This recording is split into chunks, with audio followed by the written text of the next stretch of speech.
오늘은 출애굽기 6장 14절에서 30절을 보겠습니다. 모세와 아론의 조상. 여호와 하나님은 애굽에 있는 이스라엘 백성이 보석처럼 보배롭고 존귀하며 또 사랑하셔서 바로의 곧 사탄의 노예에서 구원하여 하나님 백성으로 삼아 주신다는 것입니다. 이 기쁜 소식을 곧 복음을 전해주기 위하여 이스라엘 백성에게 모세를 보냈지만 그들이 마음의 상함과 가혹한 노역으로 말미암아 모세의 말을 듣지 아니했다는 것은 이 세상의 신인 사탄이 곧 바로가 그들의 마음을 혼미하게 하여 복음의 말씀을 받아들이지 못하게 방해하고 있음을 말합니다. 즉 모든 인류는 사탄의 노예로 살아가고 있는데 사탄이 저와 여러분을 하나님께 빼앗기지 않으려고 복음의 말씀을 받아들이지 못하게 방해하고 있다는 뜻인 것입니다. 그래서 아무리 진리의 말씀을 전해 주어도 사람 스스로는 믿음에 이르지 못한다는 뜻인데 예수님이 죽으시고 부활하여 성령을 보내주시어 우리의 마음밭을 좋은 밭으로 만들어주시고 믿음의 열매를 맺게 하셔야 사탄의 곧 바로의 노예에서 해방되어 구원받을 수 있다는 뜻입니다. 이렇게 해서 이스라엘 백성을 구원해 주시려고 예수님을 상징하는 모세와 아론을 애굽에 있는 이스라엘 백성에게 보내셨다는 것인데 본문 14절에서 15절을 보도록 하겠습니다. 출애굽기 6장 14절 모세와 아론의 조상 그들의 조상을 따라 집의 어른은 이러하니라. 이스라엘의 장자 루벤의 아들은 하녹과 발루와 헤스론과 갈미니 이들은 루벤의 족장이요. 시므온의 아들들은 여무엘과 야민과 오핫과 야긴과 소할과 가나안 여인의 아들 사울이니 이들은 시므온의 가족이요. 본문에서는 레이 지파인 모세와 아론의 족보가 나오는데 다른 지파의 족보는 기록하지 않고 루벤과 시므온의 족보만 기록하고 있습니다. 그 이유는 모세와 아론을 애굽에 보낸 이유를 설명하기 위하여 루벤과 시므온의 족보만 기록하고 있는 것입니다. 그 이유를 알기 위하여 루벤과 시므온이 태어나는 장면인 창세기 29장 32절에서 34절을 보도록 하겠습니다. 창세기 29장 32절 레아가 임신하여 아들을 낳고 그 이름은 루벤이라 하여 이르되 여호와께서 나의 괴로움을 돌보셨으니 이제는 내 남편이 나를 사랑하리로다 하였더라. 남편의 곧 야곱의 사랑을 받지 못한 레아가 루벤을 낳고 여호와께서 나의 괴로움을 돌보셨다며 이제는 남편이 나를 사랑할 것이라 말합니다. 그런데 레아는 남편의 사랑을 받지 못합니다. 그 이유를 알기 위하여 창세기 49장 3절에서 4절을 보겠습니다. 창세기 49장 3절 루벤아 너는 내 장자요 내 능력이요 내 기력의 시작이라. 위풍이 월등하고 권능이 탁월하다마는 물의 끓음 같았은즉 너는 탁월하지 못하리니 내가 아버지의 침상에 올라 더럽혔음이로다. 그가 내 침상에 올랐었도다.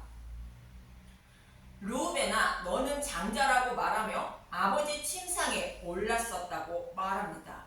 이 말씀은 창세기 35장 22절에 말씀을 말하고 있습니다. 창세기 35장 22절 이스라엘이 그 땅에 거주할 때에 루벤이 가서 그 아버지의 처 비라와 동침하매 이스라엘이 이들을 들었더라. 루벤이 아버지의 처 비라와 동침했다는 것인데 여기서 아버지 야곱은 예수님을 예표하고 있습니다. 처 비라는 예수님의 신부인 교회를 상징하고 있습니다. 그래서 루벤이 아버지 침상을 더럽혔다는 것은 다른 복음으로 교회를 유혹했다는 뜻을 담고 있습니다. 이 모습은 마치 뱀이 하와를 유혹하여 선악과를 먹게 하여 타락하게 만든 모습과 같은 의미를 담고 있는 것입니다. 그래서 야곱의 장자 루벤은 예수님보다 먼저 온 자로 절도요 강도인 율법을 상징하는 말씀입니다. 요한복음 10장 8절 나보다 먼저 온 자는 다 절도요 강도니 양들이 듣지 아니하였느니라. 율법의 의로는 교회가 믿음의 열매를 맺지 못한다는 뜻으로 율법은 교회의 생명을 살리지 못하고 훔치고 빼앗는 절도요 강도라 말씀하시는 것입니다. 이러한 율법의 모습을 열왕기하 2장 19절은 이렇게 말하고 있습니다. 열왕기하 2장 19절 엘리사의 기적 그 성읍 사람들이 엘리사에게 말하되 우리 주인께서 보시는 바와 같이 이 성읍의 위치는 좋으나 물이 나쁨으로 토산이 익지 못하고 떨어지나이다. 이 성읍의 위치는 좋으나 물이 나빠 토산이 익지 못하고 떨어진다는 것은 이스라엘 백성들이 먹고 있는 율법은 믿음의 열매를 맺게 하는 것 같으나 믿음의 열매를 맺지 못한다는 뜻입니다.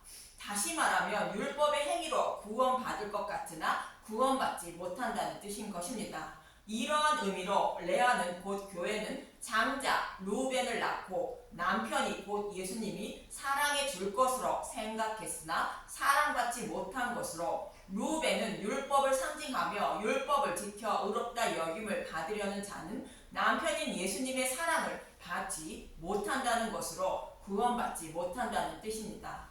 그래서 사도 바울은 시내산에서 준 율법은 죄인임을 깨달아 그리스도께 인도하는 초등교사에 불과하다고 갈라디아서 3장 24절은 말하고 있습니다. 갈라디아서 3장 24절 이같이 율법이 우리를 그리스도께로 인도하는 초등교사가 되어 우리로 하여금 믿음으로 말미암아 의롭다 함을 얻게 하려 함이라. 율법은 죄인임을 깨닫고 그리스도께 인도하여 믿음으로 말미암아 우리를 구원해 주시려고 준 것에 불과하다는 것입니다. 그런데 율법을 받은 이스라엘 백성은 율법을 온전히 지켜야 구원받을 것으로 여기는 것으로 레아의 말처럼 자신들을 돌보셔서 남편의 사랑을 받게 하려고 율법을 주셨다고 생각하고 율법으로 하나님을 섬기고 있는 것입니다. 그러나 유대인들은 남편의 곧 예수님의 사랑을 받지 못하고 있는 것입니다. 이렇게 율법을 지키면 남편이 자신을 사랑할 것으로 생각했지만 사랑받지 못함을 아시고 복음을 상징하는 시므온을 주셨다고 이어지는 33절에 레아는 말하는 것입니다. 창세기 29장 33절 그가 다시 임신하여 아들을 낳고 이르되 여호와께서 내가 사랑받지 못함을 들으셨으므로 내게 이 아들도 주셨도다 하고 그의 이름을 시므온이라 하였으며 루벤이 상징하는 율법으로는 교회가 남편인 예수님의 사랑을 받지 못하지만 교회를 사랑하시려고 시므온도 주셨다는 것으로 율법도 주시고 복음도 주셨다는 것입니다. 즉 율법을 복음으로 바꾸어 주셨다는 뜻인 것입니다. 이러한 의미로 여호와께서 내가 사랑받지 못함을 들으시고 복음을 상징하는 아들 시므온을 주셨다고 말하는 것입니다. 이렇게 예수님이 오셔서 복음을 주심으로 전한 복음의 소리를 듣고 깨달아 믿게 되므로 하나님과 연합하게 되는데 이어지는 34절을 보겠습니다. 창세기 29장 34절 그가 또 임신하여 아들을 낳고 이르되 내가 그에게 새 아들을 낳았으니 내 남편이 지금부터 나와 연합하리로다 하고 그의 이름을 레위라 하였으며 레아가 셋째 아들 레이를 낳고 내 남편이 지금부터 나와 연합하리로다 라고 말하는 것으로 복음으로 예수님과 교회가 한 몸을 이루게 됨을 말하고 있습니다. 그래서 레이는 복음 전도자인 제사장의 역할을 하여 예수님과 교회가 한 몸을 이루게 하는 것입니다. 이러한 의미로 율법의 곧 바로에 갇혀있는 애굽에 있는 이스라엘 백성을 하나님과 한 몸을 이루게 하려고 레이는 복음을 전하는 곧 여기서 레이는 모세와 아론을 말하고 복음을 전하는 복음 전도자로 일을 하게 되는 것입니다. 그래서 율법을 상징하는 르우벤과 복음을 상징하는 시므온과 왕 같은 제사장인 복음 전도자를 상징하는 레위 족보를 기록하고 있는 것입니다. 그럼 본문 16절을 보겠습니다. 출애굽기 6장 21절 아스알의 아들들은 고라와 네벡과 시그리요. 레위의 아들 중에 고라의 이름이 나오는데 고라는 루벤의 자손들과 당을 짓고 모세와 아론을 대적하게 됩니다. 민수기 16장 1절에서 3절을 보겠습니다. 민수기 16장 1절 고라와 다단과 아비람의 자녀 레이의 증손 고앗의 손자 이스할의 아들 고라와 르우벤 자손 엘리압의 아들 다단과 아비람과 벨렛의 아들 온이 당을 짓고 이스라엘 자손 총회의 택함을 받은 자 곧 회중 가운데서 이름 있는 지휘관 250명과 함께 일어나서 모세를 거스느니라. 그들이 모여서 모세와 아론을 거슬러 그들에게 이르되 너희가 분수에 지나도다. 회중이 다 각각 거룩하고 여호와께서도 그들 중에 계시거늘 너희가 어찌하여 여호와의 총회 위에 스스로 높이느냐. 쉽게 표현하면 고라는 레위 사람이요 르우벤의 자손들도 장자의 아들들인데 왜 너희들만 대장 노릇 하느냐며 자신들도 대장 노릇 할 자격이 있다는 것입니다. 이스라엘 백성을 약속으로 인도할 수 있다는 뜻인 것입니다. 이는 르우벤을 상징하는 율법을 온전히 지켜도 구원받을 수 있다는 뜻으로 죄를 범하면 제사장을 통하여 성막에서 죄를 사함받아 구원받을 수 있다는 뜻으로 말하고 있는 것입니다. 그런데 모세와 아론은 왕같은 제사장으로 예수님을 예표하는 자들로 하나님이 선택한 자들입니다. 예수님이 타락한 백성을 복음으로 구원하여 약속의 땅을 기업으로 줄 수 있다는 뜻으로 왕이신 예수님을 상징하는 모세와 제사장을 상징하는 아론을 세워 이스라엘 백성을 약속의 땅으로 인도하고 있는 것입니다. 이러한 의미로 아론의 지팡이에서만 싹이 나고 꽃이 피어 열매를 맺는 표적을 행하시는 것입니다. 민수기 17장 8절을 보겠습니다. 민수기 17장 8절 이튿날 모세가 증거의 장막에 들어가 본즉 레위 집을 위하여 낸 아론의 지팡이에 몸이 돋고 순이 나고 꽃이 피어서 살구 열매가 열렸더라.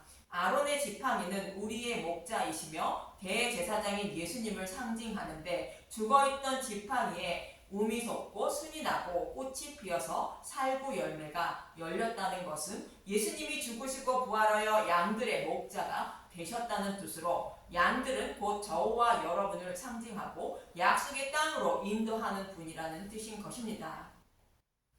그래서 목자이신 예수님만이 곧 복음만이 우리를 구원하여 약속의 땅으로 인도하신다는 뜻입니다. 고라와 르우벤의 자손들은 자신들도 이스라엘 백성을 약속의 땅으로 인도할 수 있다는 것으로 곧 율법으로 곧 다른 복음으로 구원받게 할 수 있다는 뜻입니다. 그래서 이들은 심판을 받게 됩니다.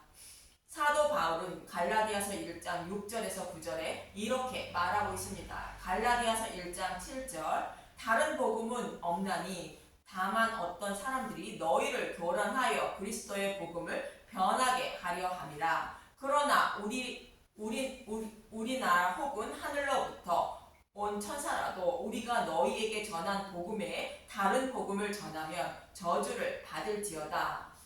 오직 누룩이 들어가지 않는 그리스도의 복음으로만 구원을 받는다는 것으로 다른 복음을 전하면 저주를 받는다는 것입니다. 갈라디아서 1장 9절 우리가 전에 말하였거니와 내가 지금 다시 말하노니 만일 누구든지 너희가 받은 것 외에 다른 복음을 전하면 저주를 받을지어다. 사도들이 전한 복음은 약속의 말씀대로 오셔서 약속의 말씀대로 죽으시고 부활하신 예수님만 전했습니다.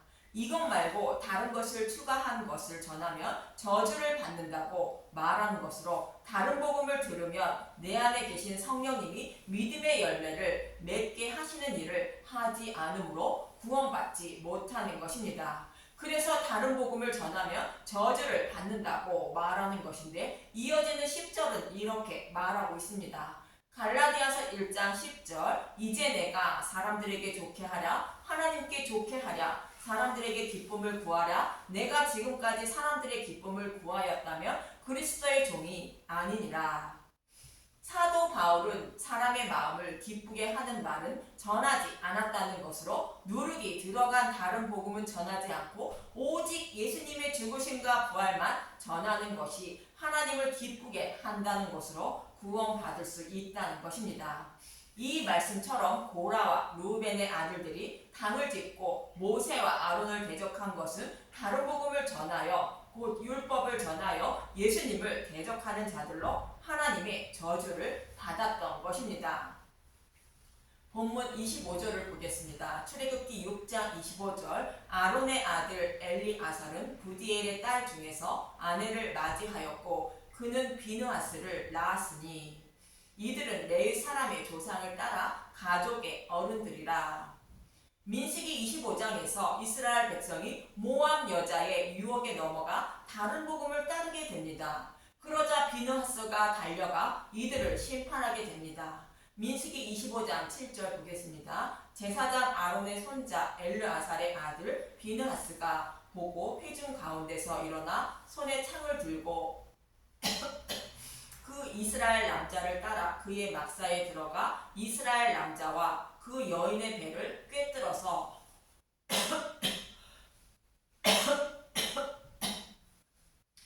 두 사람을 죽이니 연병이 이스라엘 자손에게서 그쳤더라. 제사장인 비느하스는 예수님을 상징하는 자로 다른 복음에서 이스라엘 백성을 십자가로 구원하는 모습을 그리고 있는 것입니다. 이렇게 다른 복음에서 백성을 구원한 비느하스는 영원한 제사장이 된다고 민수기 25장 13절을 말하고 있습니다. 민수기 25장 13절 그와 그의 후손에게 영원한 제사장 직분의 언약이라. 그가 그의 하나님을 위하여 질투하여 이스라엘 자손을 속죄하였음이니라. 비느하스처럼 다른 복음에서 백성을 구원하는 자가 영원한 제사장이라는 것으로 영원한 제사장인 예수님을 상징하는 인물인 것입니다. 이처럼 바로의 사탄의 노예로 살아가는 이스라엘 백성을 곧 저와 여러분을 구원하시기 위하여 영원한 제사장인 모세와 아론을 이스라엘 백성에게 보냈다고 본문 26절에서 27절은 말하는 것입니다. 출애굽기 6장 26절 이스라엘 자손을 그들의 군대대로 애굽 땅에서 인도하라 하신 여호와의 명령을 받은 자는 이 아론과 모세요. 애굽 왕 바로에게 이스라엘 자손을 애굽에서 내보내라 말한 사람도 이 모세와 아론이었더라. 이스라엘 백성을 구원하기 위하여 여호와의 명령을 받은 모세와 아론을 애굽에 보냈다는 것입니다. 왕이신 예수님을 상징하는 인물이 모세여 제사장인 아론은 영원한 대제사장인 예수님을 상징하는 인물인 것입니다. 그래서 우리의 왕이며 영원한 대제사장인 예수님이 사탄의 노예로 살아가는 저와 여러분을 구원하시려고 이 땅에 오셨음을 말씀하는 것이 모세와 아론을 애굽 이스라엘 백성에게 보냈다는 뜻인 것입니다. 지금도 저와 여러분에게는 예수님의 제자들처럼 복음을 먼저 깨달은 왕 같은 제사장을 통하여 복음을 전하게 하시고 구원하고 계심을 잊지 마시고 어떤 말씀이 진리의 말씀인지 성경의 말씀을 통하여 분별하시고 진리의 말씀만 듣고 따르셔서 생명을 얻는 저와 여러분이 되시길 간절히 기도드립니다. 감사합니다.